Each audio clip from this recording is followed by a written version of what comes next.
Lahiri Mahashaya, Swami Shri Yukteswarji, beloved Master Paramhansa Yoganandaji, saints of all religions, we bow at thy feet. We ask thy blessings on this satsang as we attune ourselves ever more perfectly to thy consciousness. We are thine, be thou eternally ours. Om Shanti Shanti.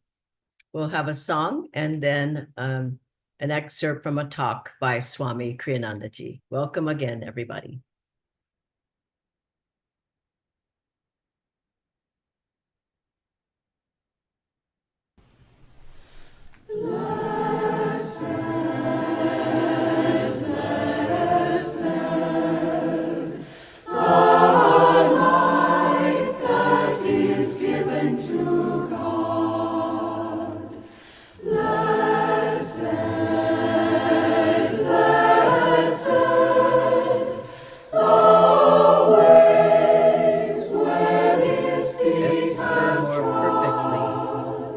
To thy consciousness. That human heart can know. May his love on you bestow. May all dangers from your path be moved. All delusion by his truth is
I'd have to say that, yes, it's true. Master needs instruments. I don't want you to think it would be a mistake. I used to say this, but it's a disservice to you to say it. That, well, I didn't have to do anything. Master did it all. It doesn't work that way. I know that I've had to put out a great deal of energy, all the strength I had to put out. But when I did, then something happened, and I found that energy coming. You will see that if you really determine to be instruments of the Masters of God, then they will give you the strength. They will always show you in one way or another, but the absolute willingness has to be there, and the other side of this has to be no thought of self.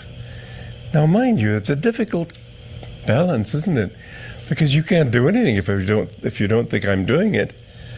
And then how are you going to do it and not think you're doing it? It's not easy. You've got to learn that trick. In other words, you've got to use his power, his intelligence, his wisdom, his energy. That's why we practice the energization exercises. I've often said that they are really the cornerstone of Master's teaching. Because when you do the energization, you feel that energy coming in. That energy is coming in from the infinite and filling your body with an energy that you can feel. And it makes you feel great. That energy is something you have to draw by your willpower. And what is willpower? Desire plus energy directed toward fulfillment. There can't be desire without the thought of I, but an I offered up to God. You have to say, I am doing this for you, and I don't want to enter into it except to the extent that you give me that power, that you give me that understanding. It's a very tricky thing, because it's so easy to think I'm doing it. It's very important to say, yes, I'm doing it for you, but even that can become a presumption. So it has to be done with the thought that you're doing it through me for you. How do you get that one across? I spent 54 years trying. I don't know how to say it. I know it works. That's all I can say.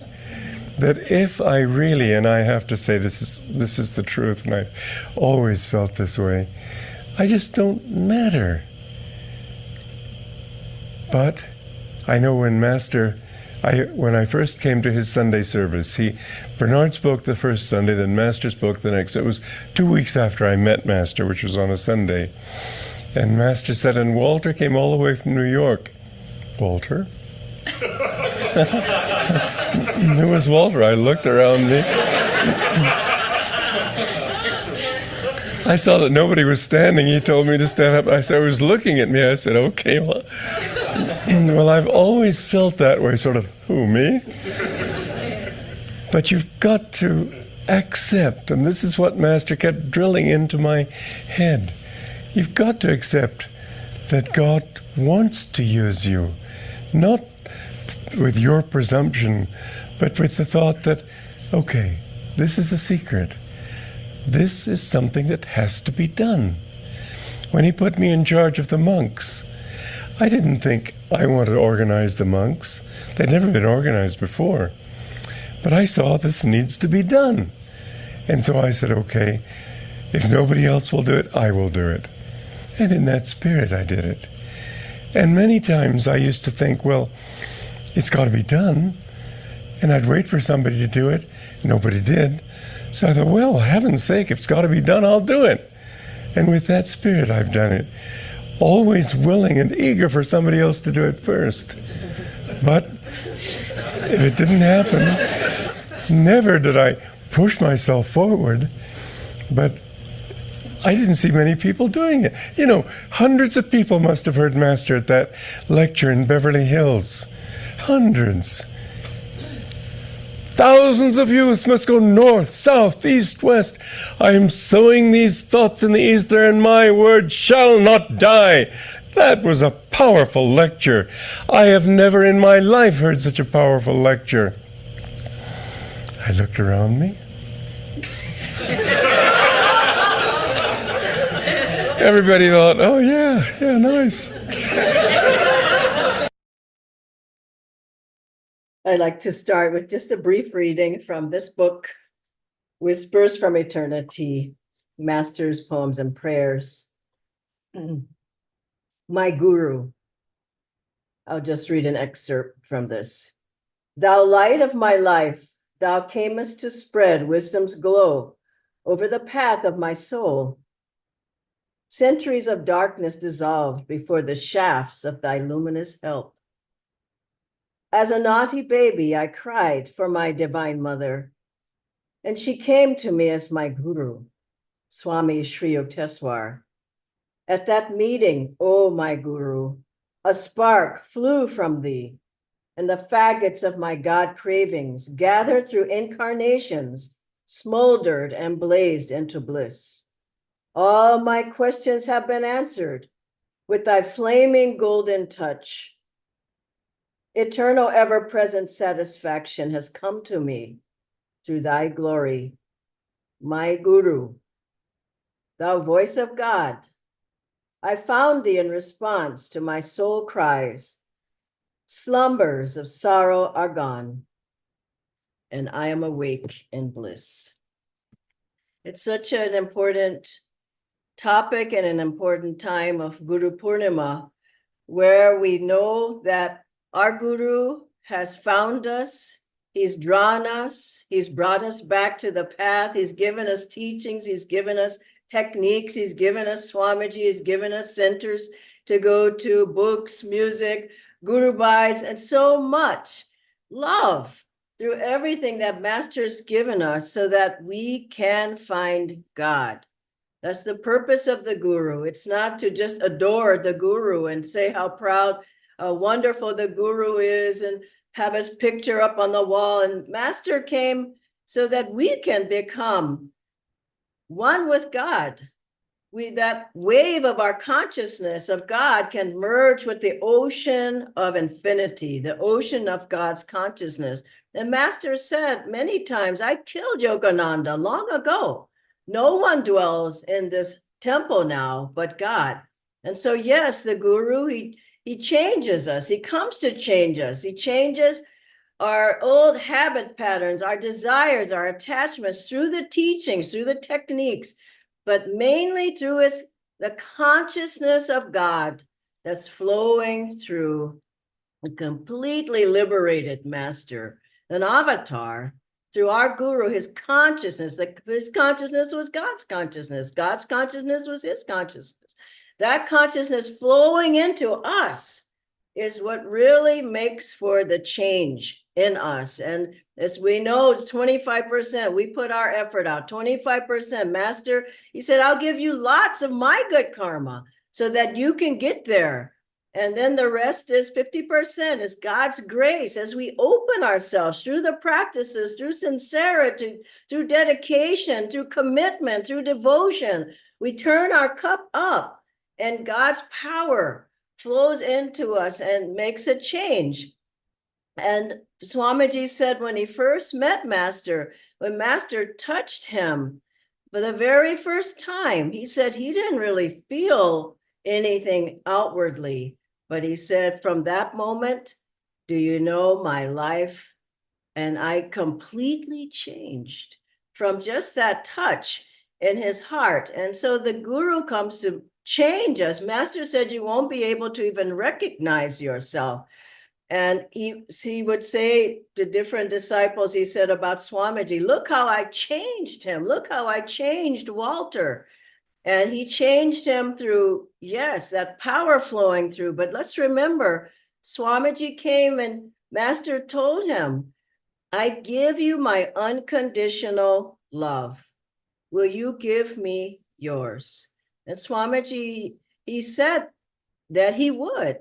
But Master, and to Dr. Lewis, I will love you always. I'll give you my unconditional love.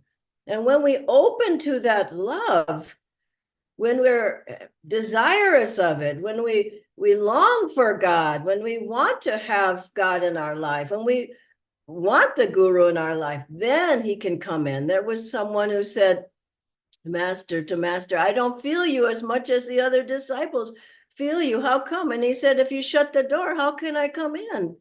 And so how is the door shut? It's shut because we don't want to do the practice. I don't want to go to the satsang. I don't want to do seva. I don't want to study. I don't want to teach or whatever it is that I don't want to, shuts the door.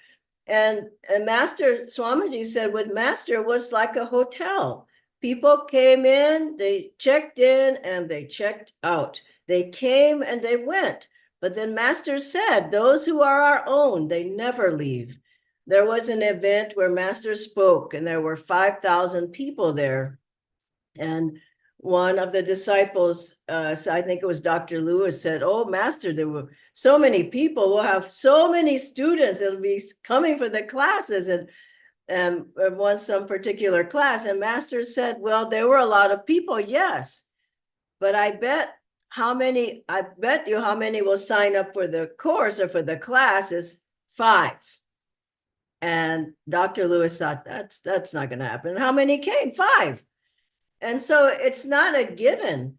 People hear, they like it, they like coming, they whatever, but how many people are going to stick really with Master to the end of their lifetime? How many are going to stick with the teachings to the end of your life? how many are going to keep doing kriyas? Do you can't breathe anymore? How many are going to keep going? And so the guru comes so that he can transform us through everything that he's given. Now, there was another man who came to Master, and he was even a teacher, and he left. And so people said, well, because people came and went, as I said. So people asked, well, what about him? Because he seemed to be such in good standing. When will he come back? And Master said, never. He'll never come back. And the words he said afterwards were shocking. He said he was never in. Wow. The man was there. He was doing whatever. He was serving. But he had never opened himself up. So it's not enough to just go through the motions. Yes, I said do Kriya. Yes, I'm supposed to serve at the center. You have to really, really open yourself. That's where the 25% comes in. I want you, Master. I want you, Divine Mother. I want to change. I don't want to be the same person. I don't want to feel important. I don't want people to adore me or whatever it is. I don't want anger. I don't want depression. I don't want it. And you look around and you see everybody does want it. So it's hard to say, I don't want that life anymore. I don't. And that's what it means by opening yourself up. And there was another disciple, she was there and everything was going fine. And then she said, oh, I found another guru, because he can dematerialize his body on one mountaintop and materialize it on the other. I love what Swamiji said when he told this story. He says, I don't know if anyone ever saw him doing it, but this is the claim. There's a lot of claims out there. So what Master said was a wonderful, really important thing to remember. He says, well, that's fine, then I will withdraw my ray. Now that ray is his grace. That ray is his blessings. That ray is his consciousness. That ray is his magnetism. That ray is his energy. We need to accept that ray of blessing, of grace, of light, of Shakti, of power. That ray is what protects us. That ray is what pushes us forward on the path. We have to understand. Master told Rajasi, don't forget where your power is coming from. And we think, oh, I meditate well, or I serve well, or I teach well. Don't forget where your power is coming from. That ray is the power, is the Shakti of the guru, is in the disciple. It is helping you to change yourself, changing quickly. And so that woman came back. Swamiji told us a story a year later, and that ray, it wasn't there. So let's not assume, sure, Master will do it all. Master will help me.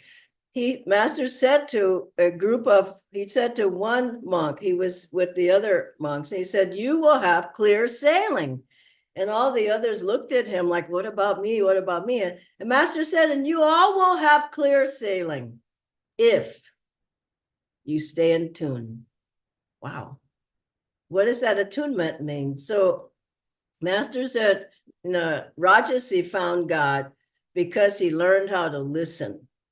He learned how to stay in attunement. He learned how to not just listen, but follow and do what the guru said. Follow the teachings, do the practices, do what the master gave, basically a formula on how to get out of here. But people don't listen. They listen to the ego. What else does that mean? The Dr. Lewis master said these words too, never avoid me. People avoid all the time. I'm not getting up. I'm not going over there. I'm not going to do that. I'm not reading. I'm not studying. I'm not going to meditate. That's avoidance. Never avoid me. And Dr. Lewis said so many times, I wanted to avoid him. I wanted to avoid him. And finally, serving, being able to open yourself to service. This is how attunement happens. To be in tune with me, Master said, to serve my work. And the channel is blessed by what flows through it. And the wonderful thought, and I'll close with this because we have some more I want to offer you today. wonderful thought was how Swamiji, he came across the country in America with the thought, two thoughts. I want to find God, but I also want to share. That is something I remember. I read autobiography of a yogi. I said, everybody should read this book. There's a desire to want to share. And when Swamiji knelt in front of Master, he said, I didn't come for what you can give me. I came for what I can give you. This is a true disciple. I came, what can I do? How can I give? Because then you get out of ego. You let go of the little self. How can I find God? Through giving to my guru, giving to God, helping other people. And as we do, as we follow what Master gave, you find that you're just so different. Think about if you didn't have Master, if you never got on the path, you didn't have a path, you didn't have Kriya, if you didn't have the Sangha, you didn't have Swamiji's 150 books, you didn't have the music, if you didn't have anything, completely a lost life. We should be ever bowing and grateful that Master brought us again. How many times has he brought us? Again and again and again out of the ocean of delusion to his feet to be able to find God. We're going to play now from Autobiography of a Yogi, the excerpt of Master finding his guru, Swami Shri Yukteswarji, their first meeting.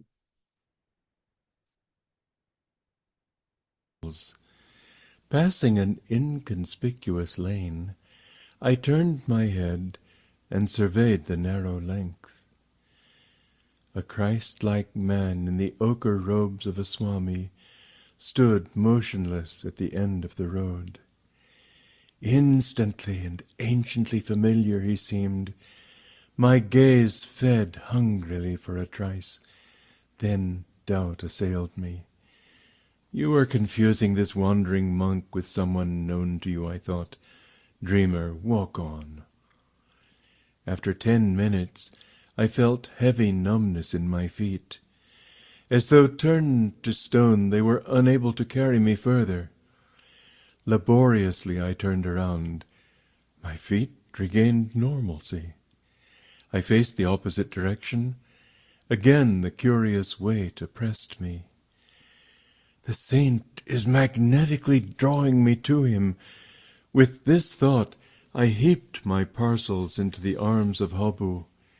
He had been observing my erratic footwork with amazement, and now burst into laughter. What ails you? Are you crazy? My tumultuous emotion prevented any retort. I sped silently away. Retracing my steps as though wing-shod, I reached the narrow lane. My quick glance revealed the quiet figure, steadily gazing in my direction. A few eager steps, and I was at his feet. Gurudeva! The divine face was none other than he of my 1,000 visions. Those halcyon eyes and leonine head with pointed beard and flowing locks had oft peered through gloom of my nocturnal reveries, holding a promise I had not fully understood. Oh, my own, you have come to me. My guru uttered the words again and again in Bengali, his voice tremulous with joy. How many years I have waited for you. We entered a oneness of silence.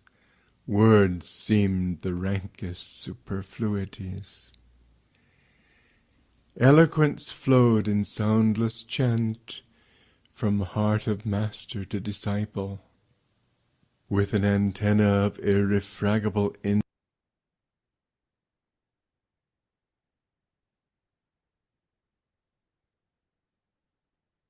Ask Nitendra to join on screen now.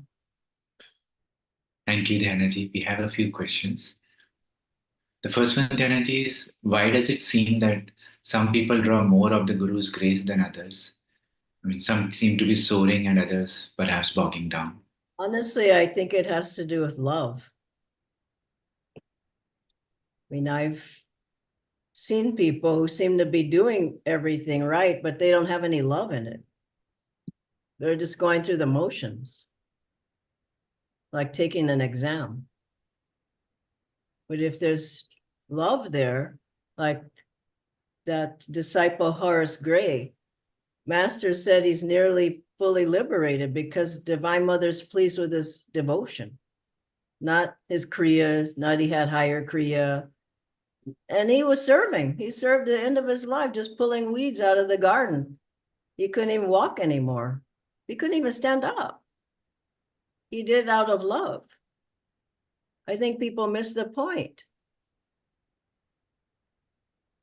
God is love. We open ourselves, we feel more and more. You could hear in Swamiji's voice there, and he was reading that from autobiography, how much love, just reading about their meeting. So what I felt most from Swamiji, in fact, was love.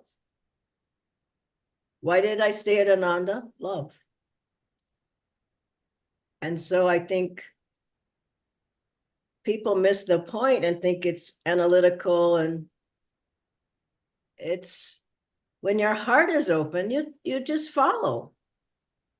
And when you follow and you make progress, it's not so much even discipline. Why do we do things that we enjoy? Because we love them. You see, why would a person sing? Why would I practice every day? I meditate every day. I practice musical instruments. Why? I love it. Why do I go into my meditation room? I love it. It's not written down, go at this time, you have to do this, you have to do this. I love it.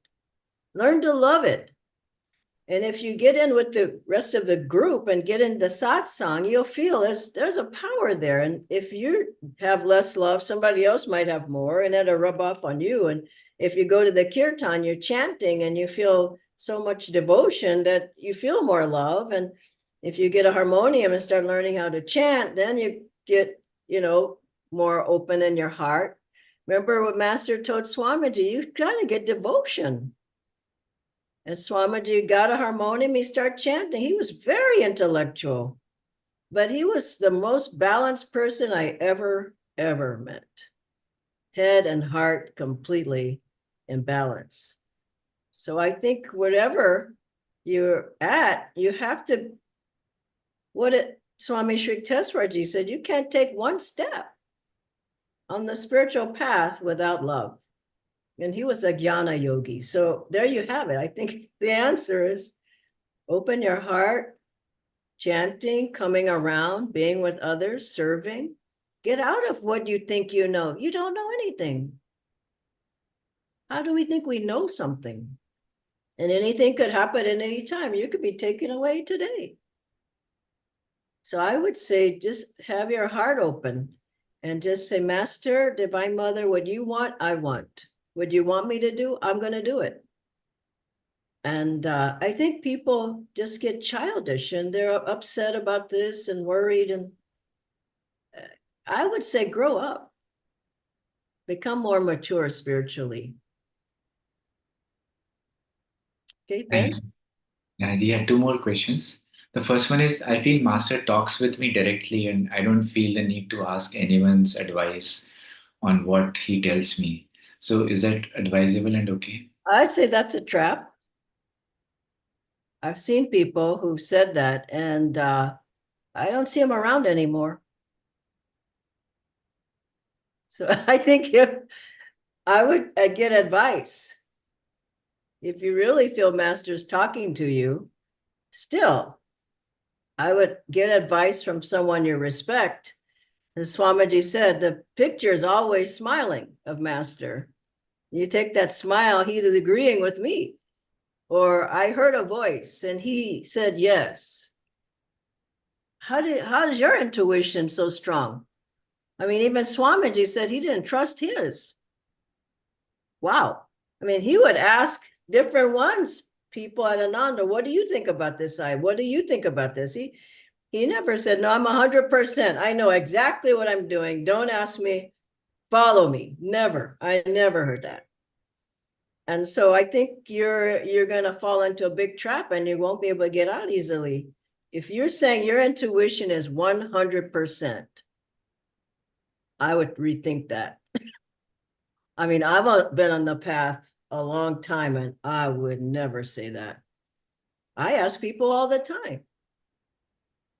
When I moved to Mumbai, I asked 10 people, the global spiritual directors and 8 other peers. And in my heart, I felt Master saying, but I wasn't going to go there, saying, he told me to go. It's tricky. Be careful. Thank you, Dhyana. One last question. So how would I know that I am in tune with Master or not? I mean, do I get any specific signs, maybe a feeling in the heart or inner joy? Sometimes you do and sometimes you don't. I mean, look at St. Anthony. He was tortured. But Christ said, I was with you all the time. What do you do with that one? I mean, Satan broke the tomb, was breaking the tomb. Then Christ appeared. And Anthony asked him, how come you didn't come before? And he said, I was always there. So it's not an easy answer. Yes, you're going to feel like there's rose petals all the time falling down upon you, and you're going to weep with joy. And sometimes you're getting disciplined. Is Master not with you then? That's the thing.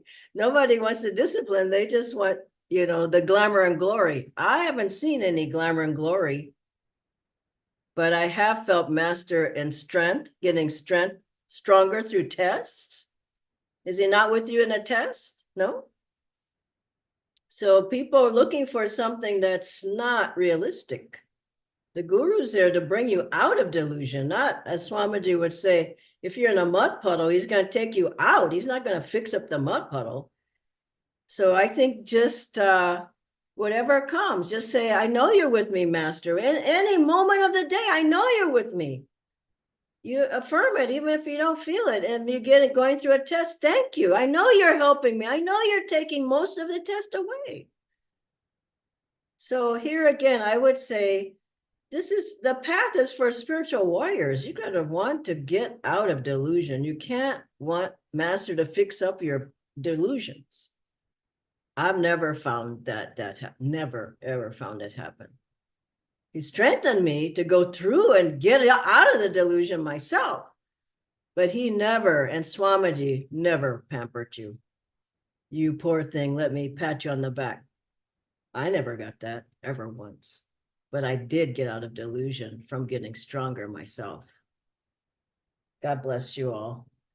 Happy Guru Purnima, and thank you, Natendra. Bye-bye.